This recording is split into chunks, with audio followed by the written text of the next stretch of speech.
ओखेवन की हवा हमेशा गोधूली के बाद भारी महसूस होती थी, जैसे नम कंबल टेढ़े-मेढ़े घरों से चिपका हो। 10 वर्षीय एलारा कहानियां जानती थी, गांव में हर कोई जानता था। विस्परिंग वुड्स की कहानियां जो उनके घरों की सीमा बनाती थीं, और हरे भरे मैदान के केंद्र में पुराने कुएं की, जहां हर 100 साल में परछाइयों के इकट्ठा होने की बात कही जाती थी। इस साल 100वां साल था। उसकी दादी, एक महिला जिसकी आंखें सबसे पुराने ओक के पेड़ की छाल जितनी गहरी और झुर्रियों वाली थीं, ने उसे चेतावनी दी थी, जब चांद ऊंचा चढ़ जाए तो अंदर ही रहना, एलारा। हरे भरे मैदान की ओर मत देखना, फुसफुसाहट मत सुनना। लेकिन फुसफुसाहट हर जगह थी। वे दरवाजे के नीचे से रेंगती थीं, सरसराहट वाली पत्तियों में नाचती थीं, और ऐसा लगता था कि उनके कुटिया के पत्थरों में भी गुनगुना रही थीं। एलारा ने उन्हें अनदेखा करने की कोशिश की, अपनी घिसी हुई लकड़ी की गुड़िया को पकड़े हुए, लेकिन उसका दिल जिज्ञासा से भरा हुआ था। जैसे ही चांद स्याही भरे आकाश में एक मोटी पीली आंख पेड़ों के ऊपर से झांका, ओखेवन पर एक अजीब चुप्पी छा गई।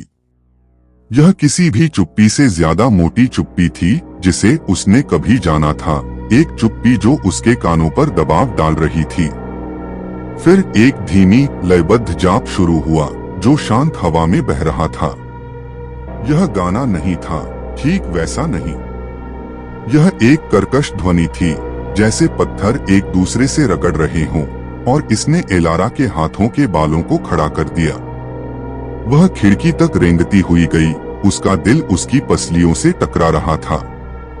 गांव का हरा भरा मैदान, जो आमतौर पर चांदनी की नरम चमक में नहाया रहता था, एक अप्राकृतिक अंधेरे में डूबा हुआ था।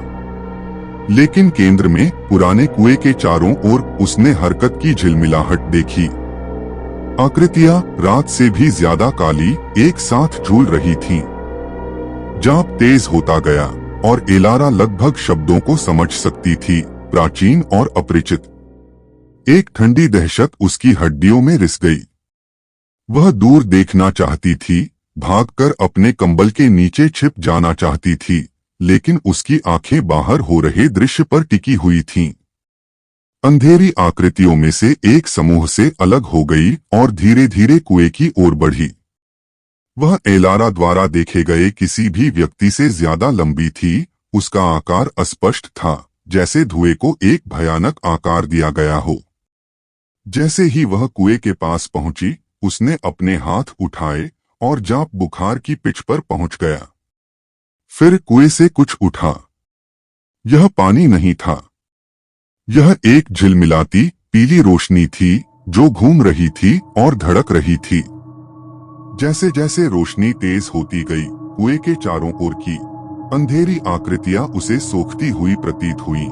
उनके आकार थोड़े और स्पष्ट होते गए, उनकी हरकतें अधिक उद्देश्यपूर्ण होती गईं। अचानक एक आकृति ने अपना सिर घुमाया। एलारा उसका चेहरा नहीं देख सकी, लेकिन उसने उसकी टकटकी महसूस की, एक ठंडी खाली जानकारी जो उसकी खिड़की के शीशे से और सीधे उसकी आत्मा में घुस गई।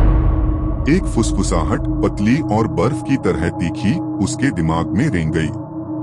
तुम देख रही हो। एलारा हांफते हुए खिड़की से पीछे हट गई।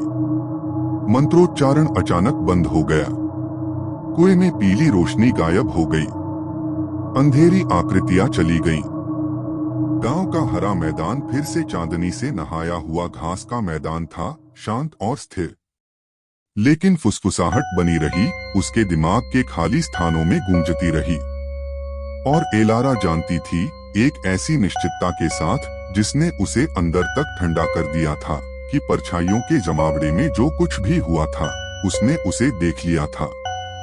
और वह जानती थी कि वह कहाँ रहती है। उस रात एलारा के कमरे में परछाइयां गहरी और बदलती हुई लग रही थीं। पुराने घर की हर चरमराहट पास आते कदमों की तरह लग रही थी। और फुसफुसाहटें, हालांकि धीमी थीं, हमेशा वहां थीं, उसकी सुनने की सीमा पर, एक निरंतर अनुस्मारक, तुम देख रही हो। उसने फिर कभी गांव के हरे मैदान को उसी तरह नहीं देखा। और हर बार जब चांद पूरा होता तो एलारा अपने कंबलों के नीचे दुबक जाती, पेड़ों से सरसराहट करती हवा को सुनती, यह सोचती कि क्या वह सिर्फ हवा थी या एक ऐसे अनुष्ठान की गूंज थी जिसने उसे हमेशा के लिए चिह्नित कर दिया था। परछाइयों का जमावड़ा खत्म हो गया था, लेकिन एलारा के लिए देखना अभी शुरू हुआ था।